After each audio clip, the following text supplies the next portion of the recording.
وقرابة والتابعين أما بعد فقال الله تعالى في القرآن الكريم يا أيها الذين آمنوا كتب عليكم الصيام كما كتب على الذين من قبلكم لعلكم تتقون أما بعد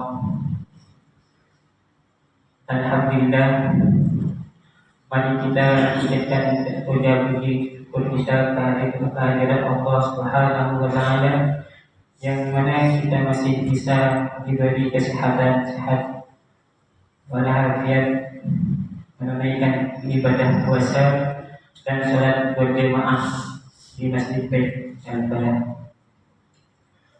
Alhamdulillah,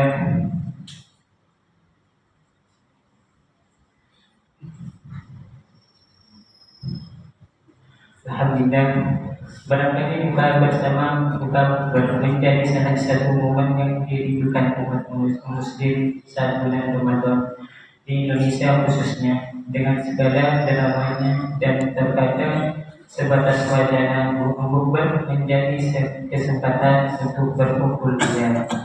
Belum lagi jika sekalian reunian dengan kawan-kawan. Keseriusan momen ini semakin berwarna. Namun demikian, kadang momen bukber menjadi salah satu majelis ghibah yang sulit dihindari, meski tidak selalu. Apalagi jika ada sebagian teman yang tidak hadir dengan alasan yang tidak jelas, sudah hampir pasti jadi bahan obrolan yang empuk. Memang begitulah, di mana ada perkumpulan di situ ada pergibahan.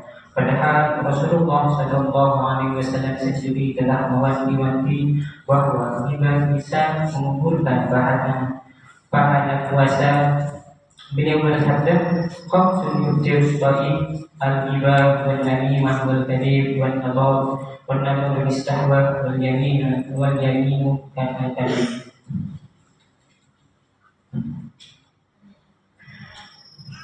Lima hal yang bisa mengumpulkan pahala puasa: membicarakan orang lain, mengadu domba, berbohong, melihat dengan sahabat, dan sumpah palsu. Selain itu, ghibah sendiri merupakan perbuatan tercela. Dalam Al-Quran disebutkan bahwa pelaku ghibah diumpamakan seperti orang yang memakan daging orang yang dighibahinya. Allah berfirman, "Ya ayyuhalladzina amanu ijtanibu katsiran minadh-dhunub inna ba'dadh dhanbi ithmun wa la tajassasu wa la yaghtab ba'dukum ba'dhan yuhibbu ahadukum an ya'kula lahma akhihi maytan fakarihtumuh wattaqullaha innallaha tawwabur rahim." Wahai orang-orang beriman, janganlah banyak dari prasangka, sesungguhnya sebagian prasangka itu dosa, dan janganlah engkau mencari-cari kesalahan orang lain, dan janganlah ada di antara kamu yang membenci sebagian yang lain. Apakah ada di antara kamu yang suka memakan daging saudaranya yang sudah mati, dan kamu ingin merasa ini? Dan bertakwalah kepada Allah, sesungguhnya Allah Maha menerima taubat dan Maha Penyayang. Selain dosa ghibah yang sangat besar, cara bertaubat pun tidak mudah. Imam Al-Ghazali dalam Ihya Ulumuddin menjelaskan cara menebus dosa ghibah itu cukup dengan bertaubat, tapi juga harus meminta maaf kepada orang yang dighibahinya secara langsung. Hanya saja, menurut Imam Hasan Al-Basri, cukup dengan bertaubat dan mendoakan ampunan untuk orang yang dighibahinya. Pendapat Hasan Al-Basri ini berdasarkan hadis berikut. Kafaratul India antastaghfir liman ittaqadahu taqulu Allahumma fir lana wa lana. Cara menebus dosa ghibah adalah dengan mendoakan ampunan untuk orang yang dighibahinya dengan doa Allahumma fir lana wa lana. Ya Allah, berikan ampunan untuk kami dan untuknya. Berbuat silaturahmi sudah sepatutnya saat Ramadan kita sebisa mungkin menjauhi segala bentuk maksiat termasuk ghibah, sebab itu dalam momen Bukber seharusnya kita fokus untuk bersilaturahmi demi mempererat tali persaudaraan sesama muslim. Lagi pula pahala silaturahmi sendiri sangat besar. Kita jadikan momen bukber sebagai salah satu event ibadah di bulan yang pahala di dalamnya diperlibatkan.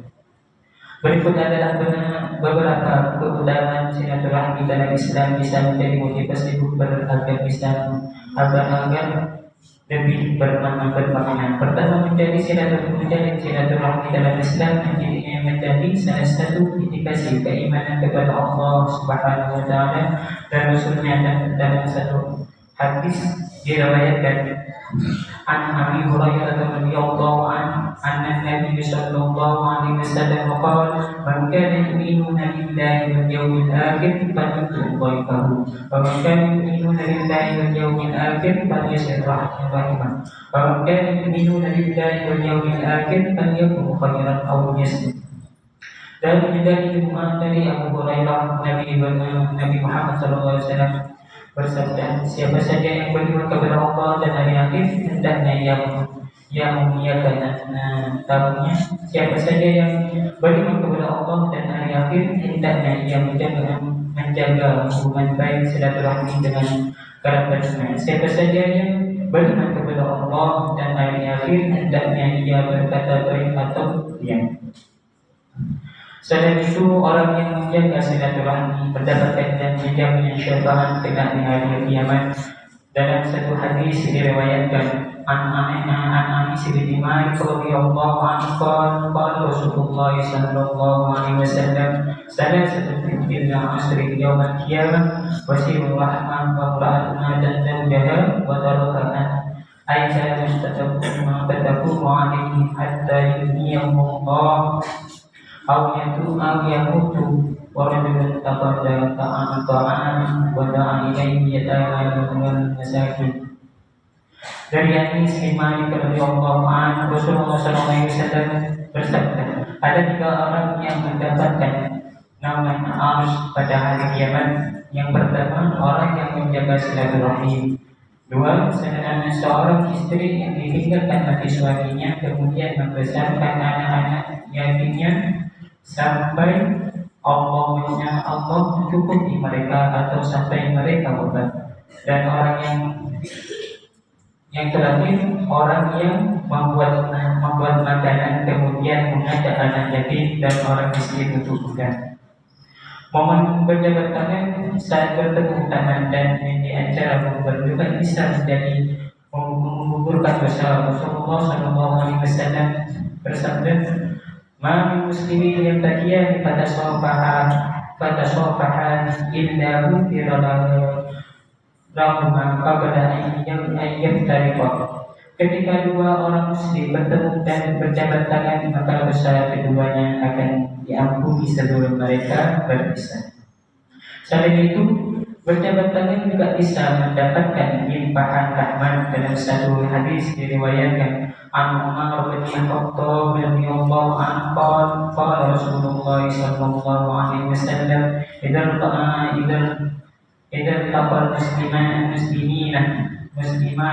muslimat fatasabaha nazalat alaihi ma miyatan rahmah bibadil badi ismun walil musafihi asar.